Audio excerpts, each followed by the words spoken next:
High, আজকে একটা নতুন টেকনিক নিয়ে আলোচনা করব, যেটা হচ্ছে এক প্রকার বলতে পারেন হ্যাকিং টেকনিক। সো হ্যাকাররা কিভাবে এই টেকনিক ইউজ করে, বিশেষ করে ভিডিওটা সেই নিয়েই, এবং কিভাবে আপনারা সবাই এই সব দিক থেকে সুরক্ষিত থাকবেন। সো আজকে যে টপিক, সেটার নাম হচ্ছে ফিশিং।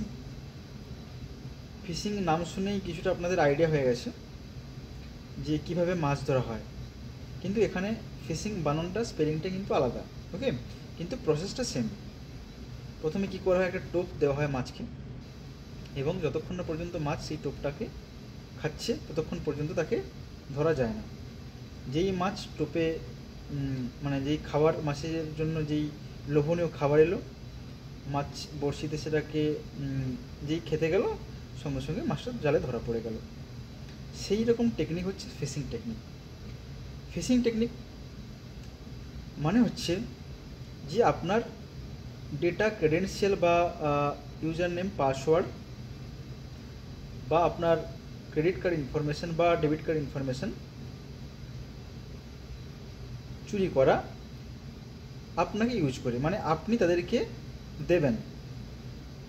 মানে এই টেকনিকটা এমন একটা জিনিস যে আপনাকে ফাঁদে ফেলানো হয়, যাতে আপনি সেখানে আপনার ইউজার নেম, পাসওয়ার্ড বা আপনার ডেবিট কার্ড, ক্রেডিট কার্ড যাবতীয় তথ্য আপনি সেখানে প্রোভাইড করেন।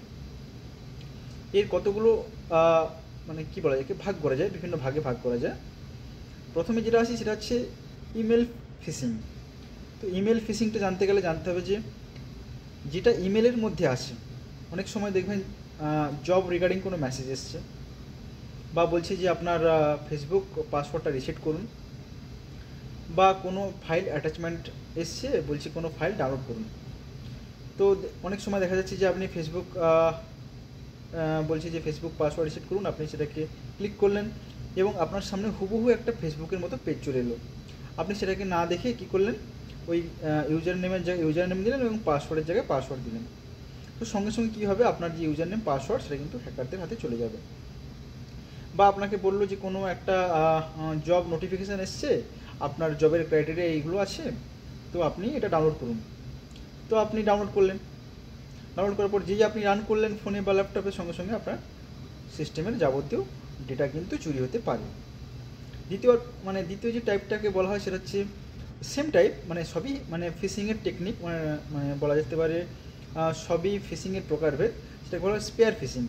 সেটা মানে কি হচ্ছে, আপনাকে নিয়ে কিছু রিসার্চ করা হয়, মানে আপনি কি ভালোবাসেন, আপনি কোন কোন সাইটে ভিজিট করেন, ঠিক আছে, সেই সব দেখে একটা ফাঁদ, প্রতারণা তৈরি, মানে একটা ফাঁদ তৈরি করা হয়, যেই ফাঁদে আপনি পড়েন। এইটা গেল স্পেয়ার ফিশিং। আর আছে হোয়েলিং। হোয়েলিং মানে এখানে বড় বড় কোম্পানির সিইও, যারা টপ বস বা কোম্পানির বড় বড় সি লেভেল অফিসার, তাদেরকে তাদের যে ইউজার নেম, পাসওয়ার্ড বা তাদের ল্যাপটপ বা তাদের যাবতীয় তথ্য এই টেকনিকের দ্বারা চুরি করা হয়। তো এটাতেও মানে রিসার্চ লাগে। ধরুন এরকম মেল এসছে যে আপনার ইমিডিয়েট ট্রান্সফার হয়ে গেছে, বা আপনার অ্যাকাউন্ট থেকে এত টাকা চুরি গেছে, বা এইরকম ধরনের মেসেজ এসছে। বা বললো যে আপনার বস থেকে, ধরুন আপনি কোম্পানির এমপ্লয়ি, তো একটা এরকম মেসেজ এলো যে আপনার সিইও আপনাকে এক্ষুনি পাসওয়ার্ড চেঞ্জ করতে বলছে আপনার ইমেলের, বা আপনার যে অফিসিয়াল ইমেল আছে তার পাসওয়ার্ড চেঞ্জ করতে বলছে। এবার ধরুন আপনি গভর্নমেন্ট অফিসিয়াল, সেখানে আপনি কাজ করছেন। এবার আপনি সঙ্গে সঙ্গে যেহেতু দেখলেন যে আমার বস থেকে মেল এসছে, সুতরাং আপনি কী করলেন, যে পাসওয়ার্ডটা চেঞ্জ করে দিই করলেন। তখন কি হবে, তখন যেটা হবে সেটা হচ্ছে আপনার সঙ্গে সঙ্গে পাসওয়ার্ডটা চুরি হয়ে গেল। যেই পাসওয়ার্ড চেঞ্জ করলেন, সেই পাসওয়ার্ডটা সঙ্গে সঙ্গে হ্যাকারের কাছে পৌঁছে গেল। এইবার আসি স্মিশিং বা ভিসিং। মানে এটা অ্যাকচুয়ালি কী হচ্ছে, যেটা আপনার যেটাকে কেউ এসএমএস দিয়ে মেসেজ পাঠাচ্ছে, বা অনেক সময় দেখবেন ফোন কল এসছে যে আপনি এত টাকা জিতেছেন, বা বিভিন্ন ধরনের আপনার ক্রেডিট কার্ড থেকে বলছি, ব্যাংক থেকে কথা বলছি, আপনার ক্রেডিট কার্ড নাম্বার দিন, ফোন নাম্বার দিন। আরও বিভিন্নভাবে তাদেরকে ম্যানিপুলেট করা হয়। যেমন আপনার এটিএমের বৈধতা শেষ হয়ে গেছে, বা এটিএম ব্লক হয়ে যাবে, বা আপনি এটিএম কি ব্লক করতে চাইছেন, তার জন্য আপনার কাছ থেকে অনেক রকম পিন নেওয়া হয়। তো এটা একটা গেল। তো এইভাবেও যদি আপনি মানে কি বলা যায়, যদি আপনি তাদেরকে তথ্য মানে দেন, তাহলে কিন্তু সেটা আপনার চুরি হবে। আর একটা আসছে, এটা হচ্ছে ক্লোন ফিশিং বলা হয়। ক্লোন ফিশিং মানে ধরুন একটা অফিসিয়াল মেল, ধরুন কেউ জব পেয়েছে গুগল থেকে, তো তার যে মেলটা যেটা এসছে, যে গুগলের ধরুন যে ফরম্যাট আছে সেই ফরম্যাটটাকে কপি করা হয়।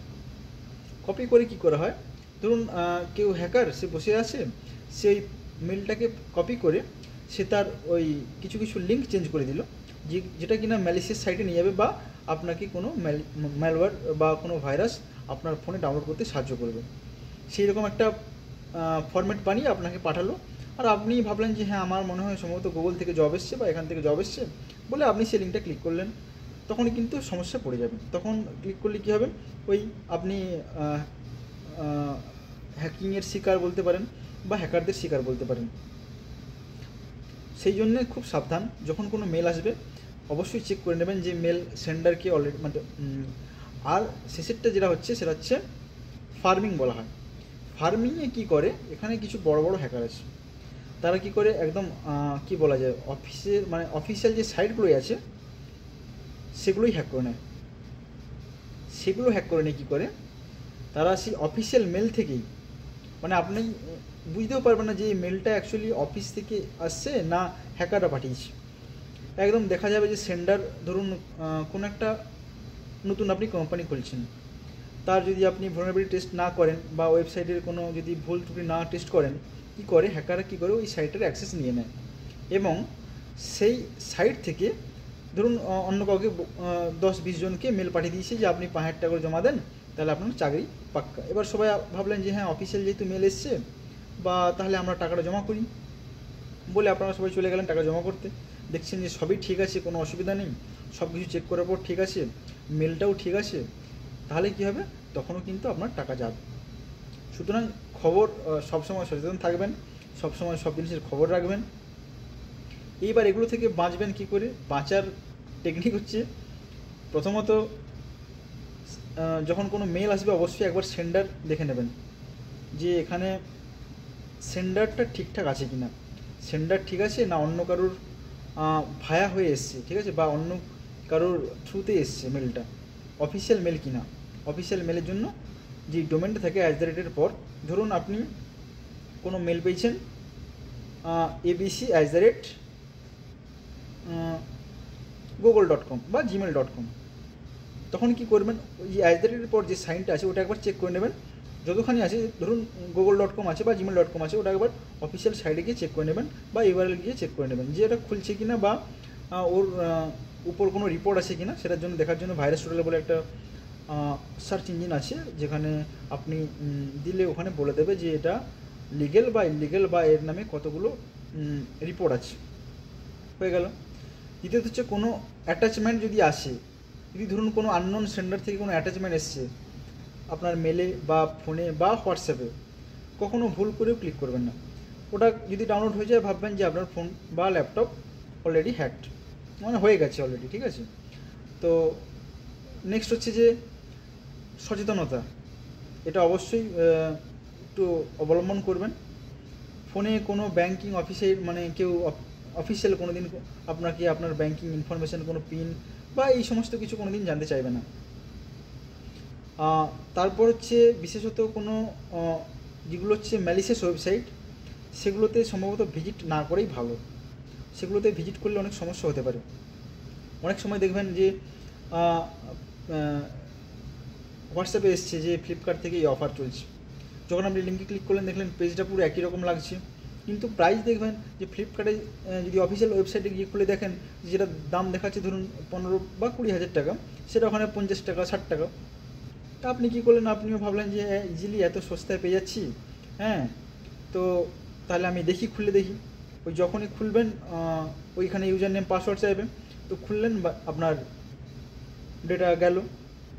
সুতরাং লোভটা যতটা পারেন একটু কম রাখবেন, কারণ যত কিছু ঘটনা বা সাইবার ক্রাইম ঘটছে বেসিক্যালি মানুষের লোভের জন্য।